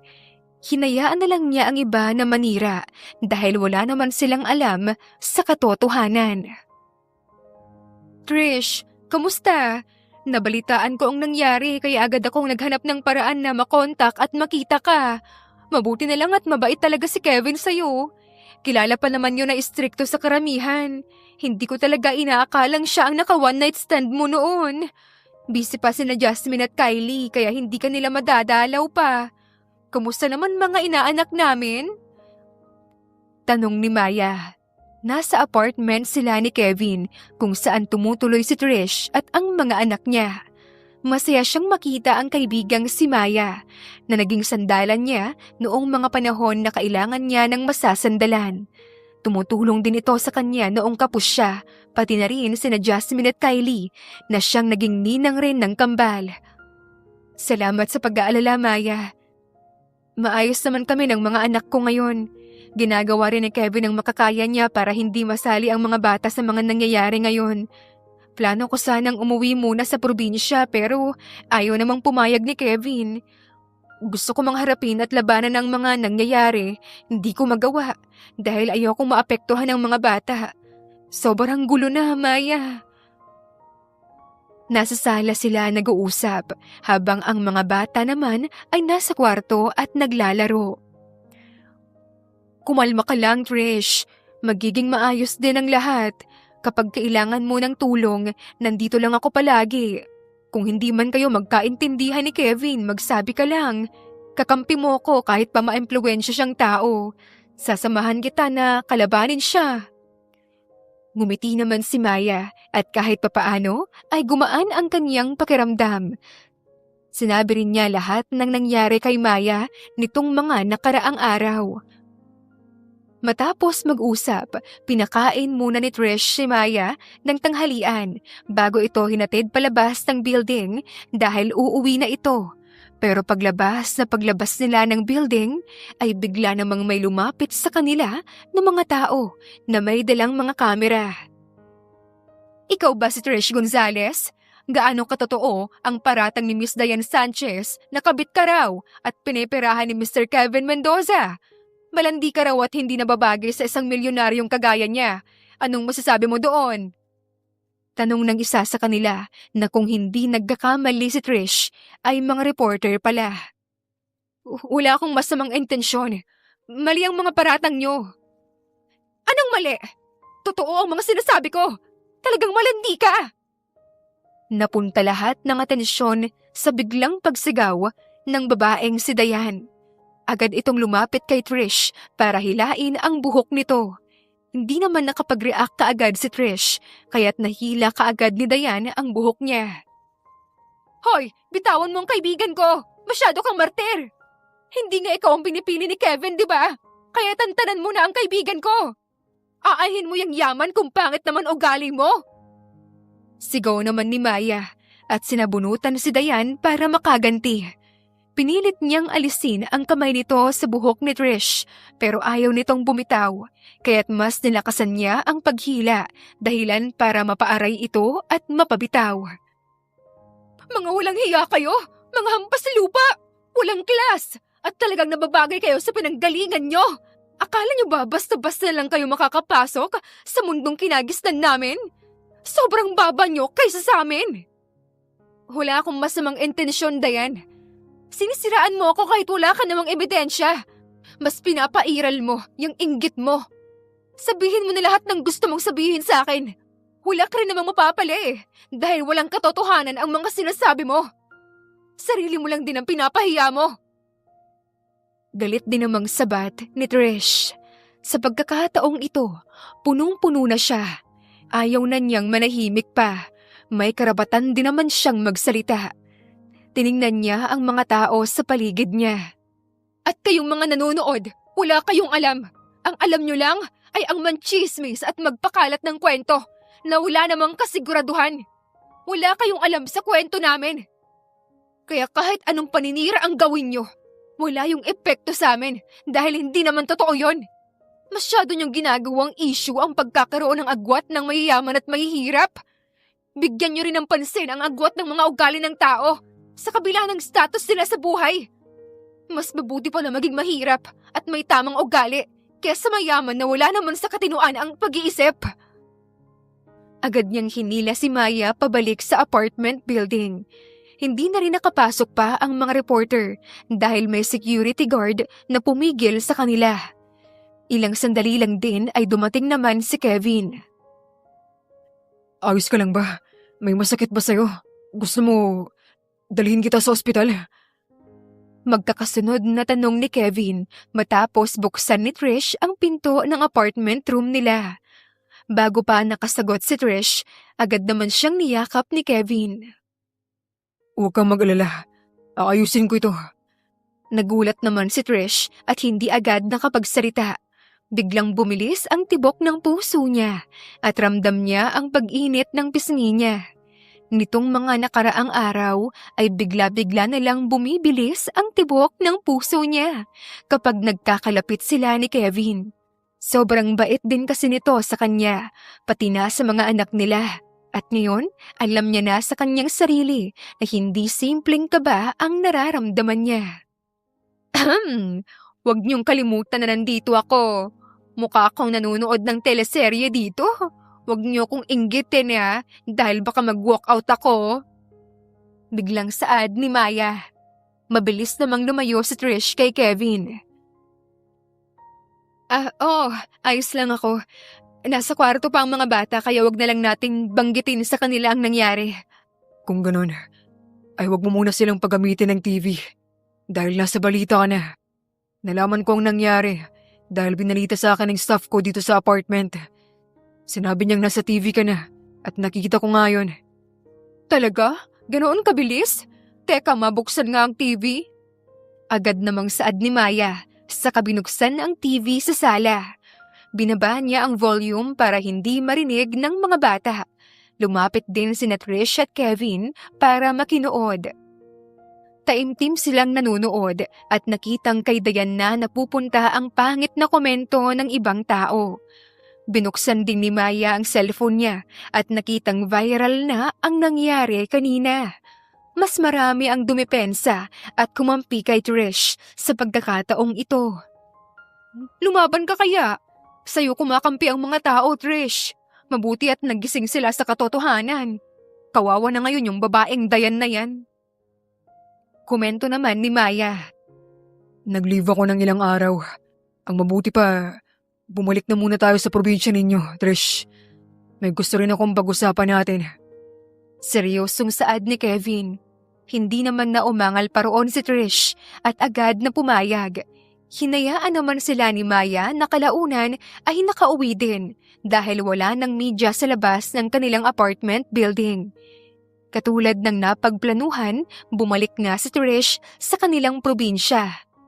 Akala niya ay simpleng pagbalik lang ang mangyayari, pero hindi pala dahil kinausap ni Kevin ang mga magulang niya at hiningi ang kamay niya para pakasalan. Wala namang kontra ang mga magulang ni Trish dahil sa huli, nasa kay Trish pa rin ang huling desisyon. Hindi agad pumayag si Trish at humingi ng ilang araw para makapag-isip. Sa ilang araw na pag-iisip niya, ay mas nakita niya naman kung gaano kapursigido si Kevin sa intensyon nito. Sobrang bilis ng mga nangyayari at ayaw ni Trish na magmadali. Trish, mabuti at nakita rin kita dito sa gilingan nyo. May naghahanap pala sa'yo, ilang araw na. Importante daw ito ang napag-uusapan ninyo dahil may malaking offer siya sa'yo sa negosyo. Nandoon sa paradahan ng sasakyan naghihintay. Mukhang mayaman talaga base sa itsura. Sabi ng isa sa suki niya. Sige po, pupuntahan ko. Naglalaro ang mga anak niya kasama si Kevin, kaya hindi niya na inistorbo pa ang mga ito at pumunta na lang siyang mag-isa sa paradahan ng sasakyan. Pagdating doon ay naglakad-lakad pa siya para hanapin ang sinasabi ng suki niya.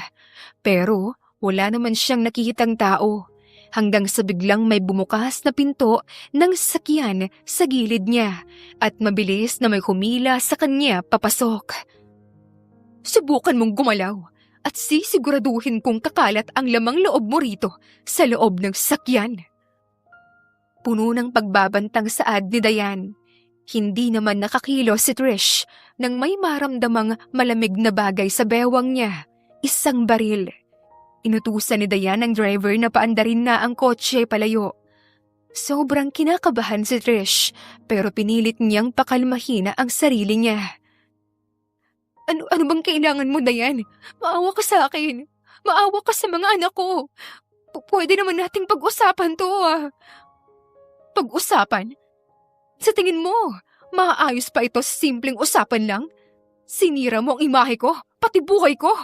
Ikaw ang dahilan ng lahat ng ito. Hindi ito matitigil kung buhay ka pa. Hindi mo kayang gawin to, Diane. Mas masasira lang ang buhay mo. Pwede kitang tulungan para mabalik lahat sa'yo. Hindi ito ang solusyon sa mga nangyayari ngayon. Bakit? Sa tingin mo, natatakot ako sa magiging resulta ng gagawin ko? Sa tingin mo, hindi ko kayang kalabitin itong baril na hawak ko? Masyado kang kampante, Trish. Hindi mo inalam ang pinasok mo. Kung gusto mong maging mahirap, sana naging mahirap ka na lang para naging matiwasay man lang ang buhay mo. Pumasok ka pa kasi sa buhay ng iba na hindi mo kinagisnan at hindi mo inasahan ang posibleng mangyari. Nakaramdam naman ng panlalamig si Trish at napuno ng takot ang buo niyang sistema. Nag-isip siya ng paraan para makatakas, pero naging blanko ang isip niya. Wala siyang ibang naiisip ngayon kundi ang mga anak niya at si Kevin. Matapos ang ilang minutong biyahe, pinalabas naman siya ni Diane. Hindi niya alam kung nasaan na sila dahil napapalibutan sila ng damo at ang kumuha sa atensyon niya ay ang bangin sa unahan. Tinutok ni Trish ang baril sa likod ng ulo niya. Maglakad ka. Kapag tumalon ka sa bangin, patatawarin kita at magiging maayos ang buhay ko. Huwag kang mag-alala. Sisiguraduhin ko naman na magiging maayos rin ang buhay ng mga anak mo. Ito na lang ang iregalo mo sa kanila para sa kinabukasan nila. Wala akong kasalanan sa'yo, kaya hindi ako tatalon. Ano man ang mangyari ngayon, babalik at babalik sa'yo ang mga kasamaang ginawa mo, Diane. Hindi kita patatahimikin kapag may nangyari sa akin ngayon. Hindi ka rin mapapatawad ni Kevin. Mas nagalit naman si Diane, dahilan para itulak siya kaya't napahakbang siya. Sobrang lakas ng tibok ng puso niya at natataranta na, pero ikinalma niya ang sarili. Tumalon ka na nang matapos na to! Huwag na nating itong patagalin pa! Nagulat naman siya sa biglang pagsigaw ni Diane, kaya't mabilis siyang napaupo. Nakakita siya ng bato at mabilis iyong ibinato kay Diane. Hindi natamaan ang babae, pero may biglang dumating na umagaw sa hawak nitong baril. Si Kevin. Nakita ni Trish na nakahandusay na sa tabi ng kotse ang driver ni Diane. Gusto niyang tulungan si Kevin pero hindi siya makalapit dahil baril ang pinag-aagawan ng dalawa. Ilang sandali lang ay bigla namang umalingaw-ngaw ang putok ng baril sa buong paligid. Gulat na gulat ang mukha ni Diane, pati na rin si Trish, hanggang sa napaupo si Kevin at napahawak sa kanyang bandang tagiliran na natamaan ng baril. Agad naman siyang nilapitan ni Trish. Hindi ko sinasadya. Wala akong kasalanan. Kung hindi mo inagawang baril, ay hindi sana magkakaganito. Natatarantang saad ni Diane at napaupo. Napaiyak siya at inihagis palayo ang baril na hawak niya. Kinuha naman itong pagkakataon ni Trish para akayin si Kevin patungo sa kotse nito. Marunong siyang magmaneho ng kotse dahil tinuruan siya noon ni Kevin para mapagmaneho ang mga bata, pero wala pa siyang lisensya. Agad niyang pinaandar ang kotse at sinundan ang daan na nakikita niya hanggang sa marating nila ang kalsada. Hindi siya sigurado kung nasaan na sila. Patingin-tingin lang siya sa bawat paligid hanggang sa narating nila ang syudad at huminto sa isang ospital. Marami nang lumalabas na dugo sa tama ng baril ni Kevin. Inasikaso din naman siya kaagad ng mga nurse at doktor sa ospital. Dok, kumusta po ang pasyente niyo? Si Kevin Mendoza po? Agad namang tanong ni Trish nang lumabas ang isang doktor sa ER kung nasaan si Kevin. Sa ngayon ay wala pa siyang malay, miss. Maraming dugo ang nawala sa kanya at hinahanapan pa namin siya ng kamatch. Relative ka ba niya? May kilala ka bang kamatch ng dugo niya? Bihira lang kasi ang type ng dugo niya at kinakailangan siyang maabunuhan sa lalong madaling panahon. Pero Dok, wala na siyang pamilya at hindi ko rin kilala ang mga kamag-anak niya. Bigla namang dumating si Maya na tinawagan niya kanina para matingnan ang mga anak niya kung nasa maayos bang kalagayan. Nasabi rin niya ang nangyari sa kanila kanina. Nagulat siya nang kasama nito ang kambal. Pasensya ka na, Trish. Narinig kasi nila ang usapan namin ng mga magulang mo at nagpumilit na sumama. Nasa labas pa ang mga magulang mo. Nasaan si Kevin? Hindi naman nabanggit ni Trish kanina ang kalagayan nila, kaya't walang alam si Maya. Miss, mas mabuti pa kung hanapan mo ng paraan na makontak ang kamag-anak ng pasyente para masigurado na makakuha siya ng dugo. Gagawin ko rin ang makakaya ko. O paano, maiwan ko muna kayo sandali. Ayaw mang sabihin ni Trish ang nangyayari sa mga anak, ay dahan-dahan pa rin niyang pinaliwanag sa mga ito ang nangyayari. Agad namang umiyak si Lucas na agad naman nilang pinatahan. Mami, paano kung kami na lang po ang magbigay ng dugo kay Daddy? Anak niya naman po kami at baka match kami ng dugo. Please, Mami. Gusto ko pong isave si Daddy. Naiiyak na saad ni Liam. Sali rin ako. Basta masave lang si Daddy. Hindi ako matatakot. Pero mga anak, mga bata pa kayo at baka mapahamak naman kayo. Magagalit ng gusto sa akin ang daddy niyo kapag napasama kayo. Mami, pamilya na po natin si Daddy. Hayaan niyo po kaming makatulong. I understand ang pag-aalala mo, Trish. Subukan lang natin dahil hindi naman ipagpapatuloy ng doktor ang proseso kung may mapapahamak. Mga professional naman ang gagawa at dalawa naman sila. Hindi rin naman nila uubusin ang dugo ng mga bata. Kailangan sila ng daddy nila at gusto nilang tumulong. Kailangan nila ang suporta mo. Nag-isip naman si Trish ng maigi na kalaunan ay pumayag din. Kinausap niya ang doktor at pinaliwanag naman ng doktor ang mga prosesong gagawin nila. Nang mas sigurado niyang safe naman ang process ay pumayag na rin siya. Maayos naman ang pagkakuha ng dugo kay Liam, pero hindi kay Lucas dahil takot ito sa karayom. Ayaw na sanang ipagpatuloy ni Trish ang pagkuha kay Lucas ng dugo pero nagpumilit pa rin ang bata. Kaya habang kinukuhanan ito ng dugo ay umiiyak ito hanggang sa matapos. Muntik pang kumontra ang mga magulang niya sa desisyon na magpapakuha ng dugo sa kambal. Pero ang mga bata na mismo ang nagpumilit at nangatwiran, kaya wala na rin silang nagawa pa. Kevin, gising na. Nandito lang ako at kasama ko ang mga bata. Mananatili kami sa tabi mo hanggat gusto mo. Maraming silang planong gustong gawin kasama ka. Kailangan mo nang gumising dahil marami kaming naghihintay sa'yo.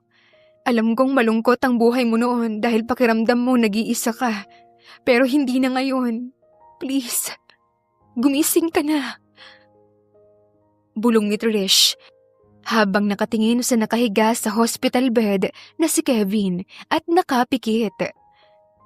2 araw na mula nang nailipat si Kevin sa private room at 2 araw na rin ito na wala pang malay. Binubulungan niya ito kada oras at sumasali rin ang mga bata sa kanya. Inaasikaso rin niya ang pagpapakulong kay Dayan. Sirang-sira na ang imahe nito sa publiko at marami na ang sumusuporta ngayon kay Trish. Humihingi rin ng tawad ang pamilya ni Dayan at nagmamakaawa na huwag ipakulong ang kanilang anak. Nagdesisyon naman si Trish na si Kevin ang magdesisyon kung ano ang ihahatol kay Dayan kapag nagising na ito. Dumalaw rin ang mga kaibigan niya na nalungkot sa nangyari. Pinalakas ng mga ito ang loob niya. Trish, kumain ka muna. Tanghali na at hindi ka pa nag-aagahan. Sabi ni Rita, ang ina ni Trish. Pinapakain naman ni Ben ang kambal sa may sofa sa sulok ng kwarto. Nagpapasalamat naman si Trish dahil sa kabaitan ng mga magulang niya. Kahapon lang din bumalik ang lakas ng mga bata na parang wala lang sa mga ito ang pagkuha sa kanila ng dugo. Hindi rin kasi marami ang kinuha ng doktor. Sige lang, Nay.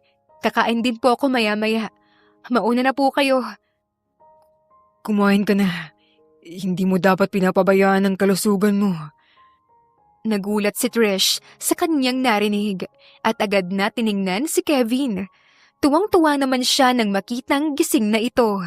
Hindi niya napigilan ang sarili at agad itong niyakap ng mahigpit.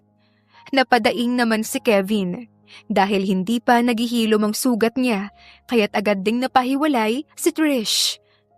Sorry, kumusta naman ang pakiramdam mo? May nararamdaman ka bang masakit sa'yo? Gusto mo tumawag ako ng doktor? Ayos lang ako, Trish. Salamat. Nakangiting saad ni Kevin. Napaiyak naman ang dalaga.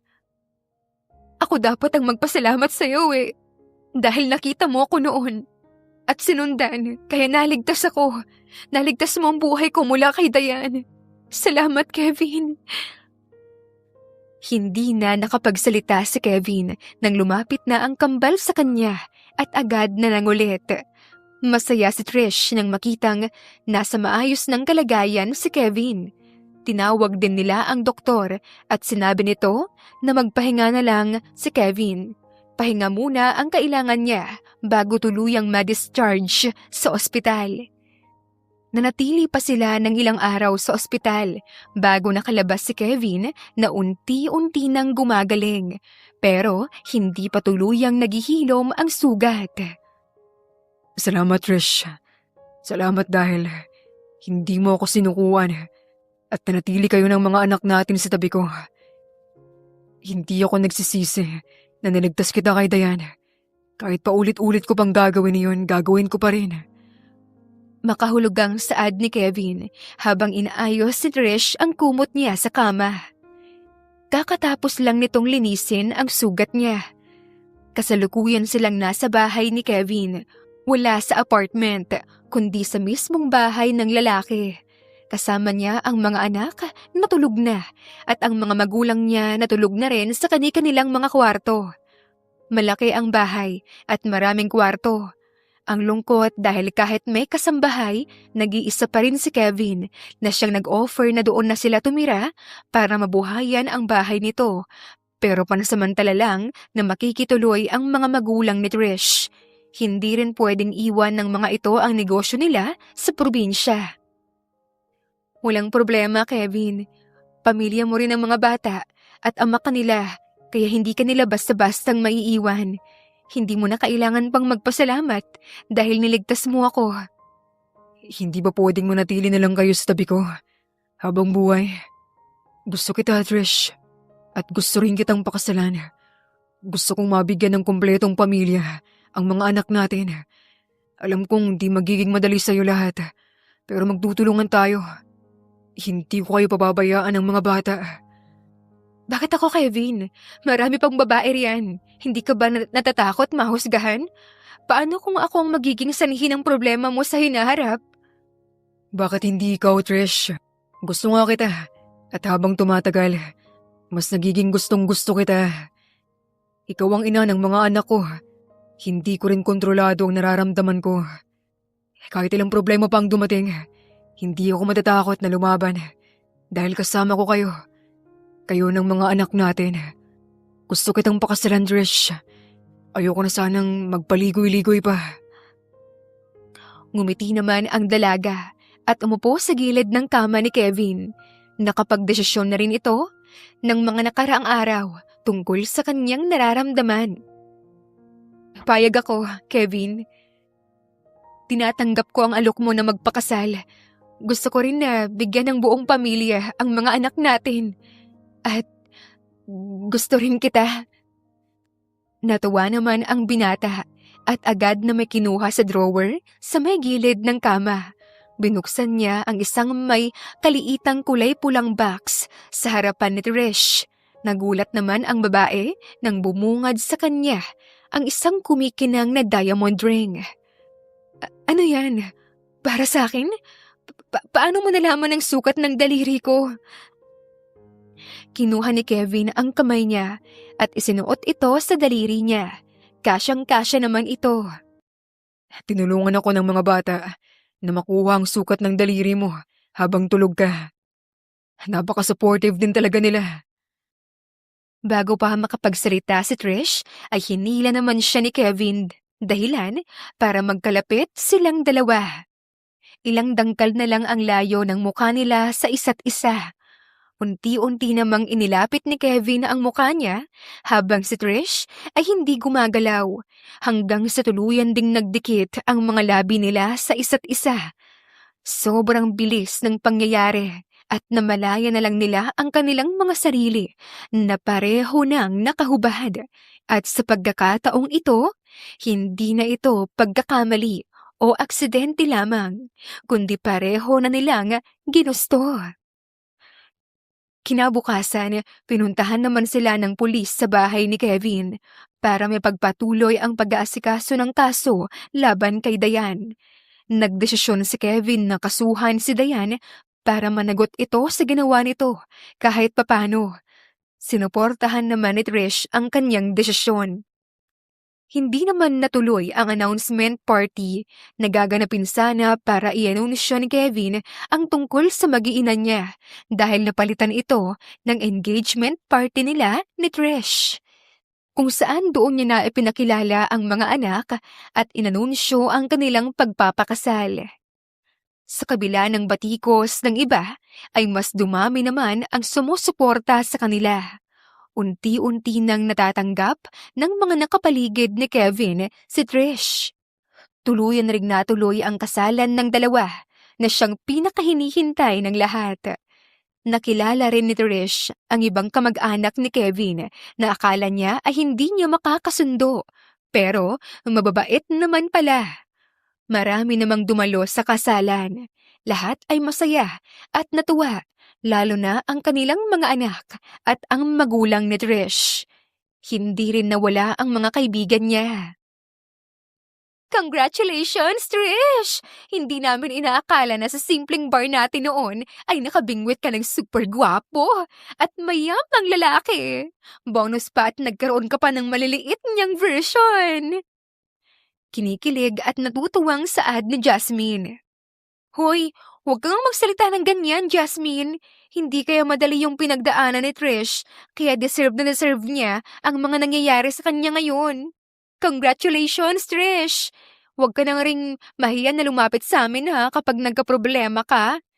Dahil lalapitan ka rin namin kapag kami naman ang nagkaproblema. Saad naman ni Kylie. Congratulations, Trish!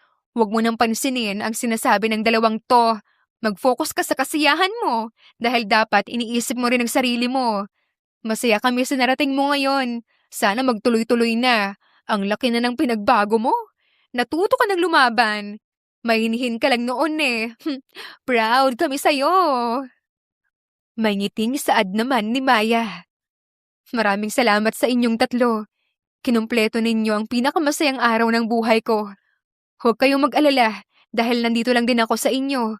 Para sa inyo kapag kailangan nyo ng tulong. Mag-enjoy sana kayo sa party. Kasalukuyan silang nasa reception venue ng kasal ni Trish at Kevin. Kausap ni Trish ang iilang bisita niya, habang si Kevin naman ay busy ring nakikipag-usap sa mga kakilala nito. Matapos ang pag-uusap nilang apat, ay nagpaalam na rin ang mga kaibigan niya para makihalubilo sa mga bisita dahil nakakita rin ng iilang gwapo ang mga ito na kabilang sa kaibigan at partners ni Kevin sa negosyo. Hinayaan na lang din ni Trish ang mga ito dahil lumapit na rin si Kevin sa kanya na binati muna ng mga kaibigan niya bago tuluyang umalis sa kinaroroonan nila. So, kumusta? Nag-enjoy ka ba? Nagustuhan mo ba kahit papaano ang hinanda natin sa kasal at reception? Oo, natutuwa ako sa mga nangyayari. Nakikita kong masaya ang mga bisita natin kaya masaya rin ako. Mabuti naman kung ganon. Masaya ako na makita kang masaya, Trish. Sabihin mo lang kung may kailangan ka pa. Ibibigay ko ang lahat sa'yo. Binigyan mo ako ng pamilya na magiging lakas ko habang buhay. Kaya handa ko nang ibigay sa'yo ang lahat-lahat, Trish. Salamat, Kevin. Kontento na ako sa kung anong meron tayo ngayon. Gusto ko lang ng simpleng buhay kasama kayo ng mga anak natin at ng mga magulang ko. Sobrang saya ko ngayon. Simple lang ang pangarap kong kasal noon pero sinobrahan mo. Wala na akong mahihiling pa. Salamat sa lahat-lahat dahil hindi lang ako ang pinasaya mo. Pati na rin ang mga anak natin. Sigurado ako na kung nasaan man ang mga magulang mo ngayon, proud na proud sila sa'yo. Salamat din sa lahat-lahat, Trish.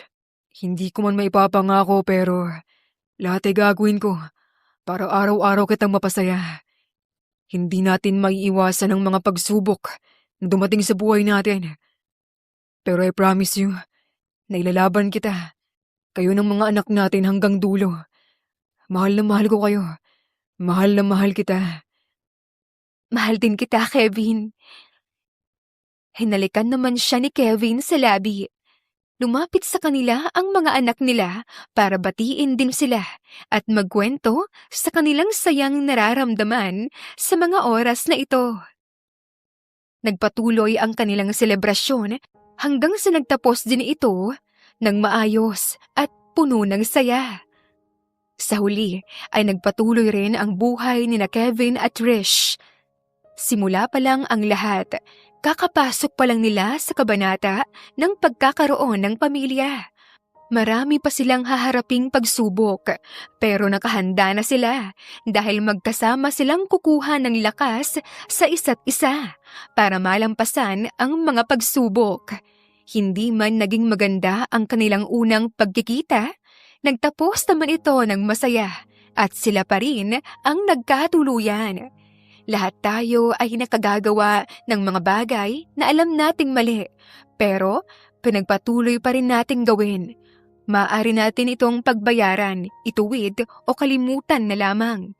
Kung kaya namang maitama ang pagkakamaling iyon, gawin natin kahit pamahirap dahil iyon lang din ang paraan para makapagpatuloy tayo sa buhay at hindi na makulong pa sa pagkakamali sa nakaraan. Muli, ito ang kwento ni Trish na kanyang ibinahagi sa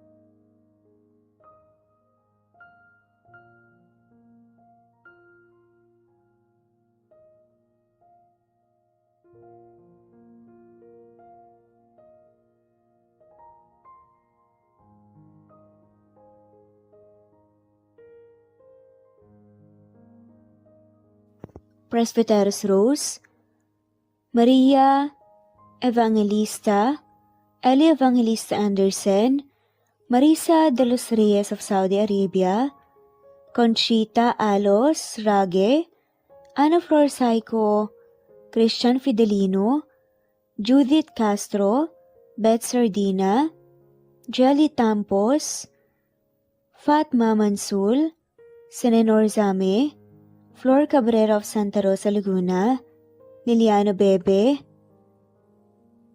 Ostonalito Elvi Candontol, Ellie, Romana Gorospe, Marilyn Sasaki of Japan, Flordet, Elizabeth Tena, Rad TV of Hong Kong, Jean the Best of UK, Nizar Sams, Annie Hoson, Ellie Bitasolo, Marilyn San Jose, Imelda Fortes of Calamba City, Violeta Irgarin of Kamsur, Flordet, Jessica Vargas, Jingjing, Rosa Franca Abelian of Cebu, Wendy Goth of Japan, Teresita Schmid, Theodora Gamit, Rebecca Tezuka of Japan, Nori, Baylin, Margie Angon of Maragondon, Batang Ibunan, Marilu Gulmatico,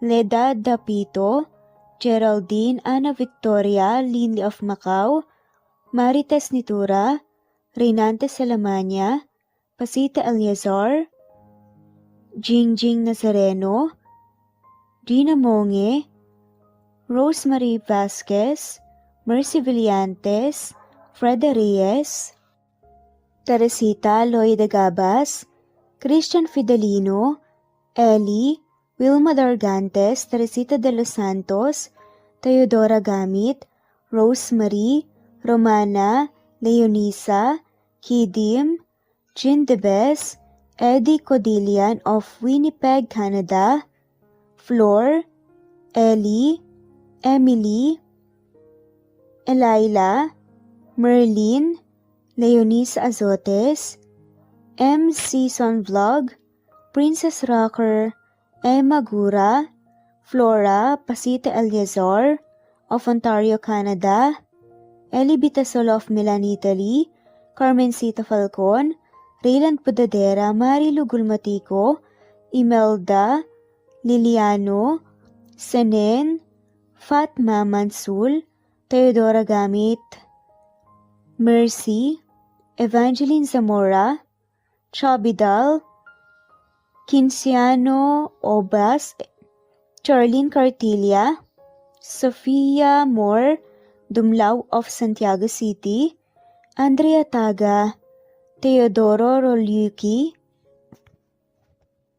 Ligaya Calvo, Maria Teresa Rosendo Corpin, Nida Rojas, Stephanie Arroyo, Kidim, Bonifacio Kinson, D.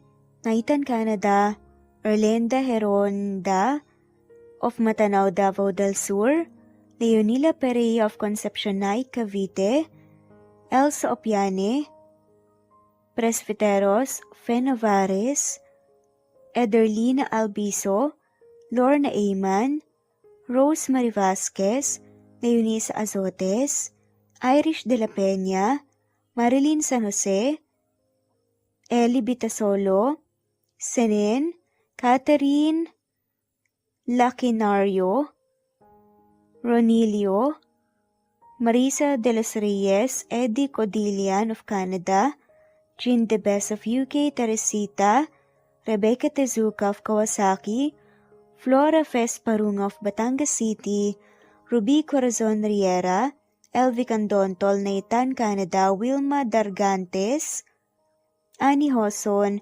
Romana, Flor, Teodora Gamit, Nizar Sams, Emily Borak, Evangeline, Yana Binyon, Kimberly Ann Kempis, Teodora Gamit, Merlilyn Carmen Calunod, Christy Cabrera, Edralina Gatyoan, Nori, Teresita Schmid, Liliano Bebe, Rosalinda, Isidro, Leonora Pandakila, Mary Jean Malunes, Maria Nita Saltarin, Marlene Bosico, Pasita Eliazar, Celia Harabejo, Lovely Angel, Maria Elena Barosa, Chari Patata, Susan Melinda Gelit, Gloria Lucas of Poblacion Norte, Licab, Nueva Ecija, Francis Pilapil from Binganonan, Rizal, Ruby Corazon, Chabidal, Mary Joy Sabaresa, Lebuna Arnel, Angie, Reder, Kinciano Ebas, Lucia Baldo, Ara Adhani, Yamasuka, Evangeline Bautista, Mary Joy, Rodrigo Valerio of Balanga City, Bataan, Rosal, Rosalie, Ana Flor Saico, Carlo Gayorgor, Jelly Tampos, Rosemary Vasquez Presbyteros Rose, Eli Evangelista Anderson, Fe Navares, Ostonalito Catherine, Ara Adhani, Jean the Best of UK, Lily Sales, Rose Mebukadon of Saudi Arabia,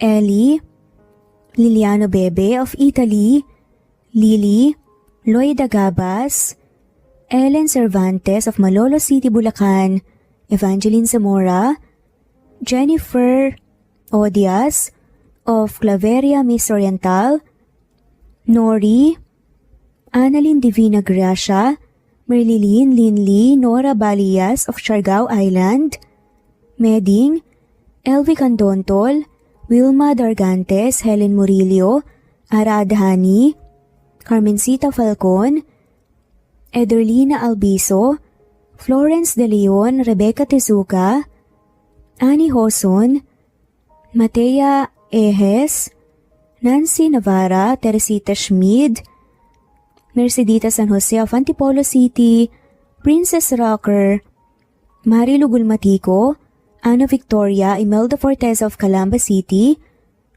Jan Lulete, Batang Ibunan, Pinay, Elsa Kimura, Fatima, Ellie Ramirez of Caloocan, Liliano, Saida, Flordet, Helen Murillo, Jelly Tampos, Senen Orzame, Elaila, Leonisa Azotes of Bacolod City, Pasita Eliazar, Romana Gorospe, Flor Cabrera of Laguna, Carmencita Falcon, Ronilio, Conchita Alcos, Rosemary Vasquez, Eli Bitasolo of Milan, Italy, Marilyn San Jose, Fe Navares, Annie Hoson, Evangeline Zamora, Imelda Taay, Charlene Cartilia, Julieta Hermosura, Elvi Candontol, Teresita Schmid, Marilyn Sasaki, Christina, Jessica Vargas, Christian Fidelino, Marie Cristal Hilario, Elsa Opiane, Princess Rocker of Riyadh, KSA, Marisa de los Reyes, Merlilyn, Juliet Panlilio, Daisy Blaza, Susan of France, Mercy Villantes, Renalyn Obenza, Wilma Dargantes, Not Green Fox, Carmelita Mendoza, Marilyn Babula, Berry, Liliano Bebe, Presbyteros Rose, Medel Talon, Jane, Lani Pardillo, Marlene Kayanan, Leonisa Azotes, D. Marie Ramos, Araceli Lilio Saria, Miras Channel, Raquel Epe, Gina Tutor, Jane Hartley, Sunshine Sotalbo, Maricel Cabigon, Merlin Baroza, Gina Marayo, Merlin Rodel Obejero, Hans, Cecilia Comoda, Taha ni Vlog, Merlin, Kuya Atok, Maria Merly Brogada, Marilu Kabantak, Filipina, Aileen Mercedita San Jose, Lovina Galang, Lilian Teresita de Jesus, Monina Aviles, Yula Pedrona, Romana Gorospe, Rosemary Vasquez, Marley Lazaraga, Leonisa Azotes, Jocelyn Tancinco, Estelita Mahia, Ding Lege, Marisa de los Reyes Arroyo, Leia Paul Vinar, Steve the Music, Rain, Presbyteros Rose, Ostonalito, Alex Saani, Matea Estrella Agustina, Onaba Cogin, Jessica Vargas, Celine, Merlilyn Baroza, Annie Hoson, Elimana Lili, Mercy Villantes, Eli Evangelista Anderson, Eli Bitasolo of Italy, Ann Mariano, Fredelisa de Guzman, Carmencita Falcon, Merlin Bravo, Cecilia Ramos, Evangeline Zamora, Edralina Gatchoan, Marites Nitura, Agustina Niceto, Marian Ann Aliflor, Lily Roda Barcial, Alma Ebdao, Minda Tandok, Flores, Melinda Sano, Thelma Mora, Juliet Panlilio, Edna, Elvie, Delia, Fenavares, Sally Lariano, London Villas, Danica Selga, Lani Pardillo, Teresita Schmid, Charlie, Nora Bell Evans, Roger, Lloyd Dasalon, Bella, Nelly Ortiz, Mary Rose Carillo Jesusa, Enday Samante, Enday Lebra, Yolanda Tejida, Honey Villasenor, Tessie, Marichan, Ann Mariano, Wilma Guzman, Gabrielio, Liu, Maria Rica Natividad, Nelani Juan, Anita Hernando, Teresita Arevalo, Raquel Magno, Carmencita Falcon, Flordet, Nat Greenfax, Luz Templo Nuevo, Teresita Schmid, Flor Cabrera, Virginia Salazar, Luz Templo Nuevo, Leia, Madeline Tagle, Wilma Villafuerte, Isaac Ablon, Menchita de Belen, Federico, Mercy Edrosolo, Fe, Adamson Machas, Quinciano Ebas, Eli Ramirez Elizabeth Gilas, Harem Ruhi, Julius Edna Romero, Charlie Angelina Samia, Emma Gadiano, Rosemary Vasquez, Lisa, Estelita Mahia, Elvi Candontol, Corazon Danke of University of Eastern Philippines University,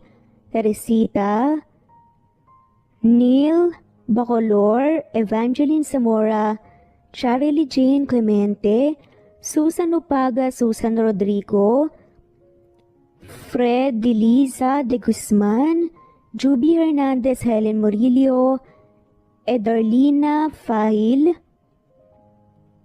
Rosie, Juliet Caday,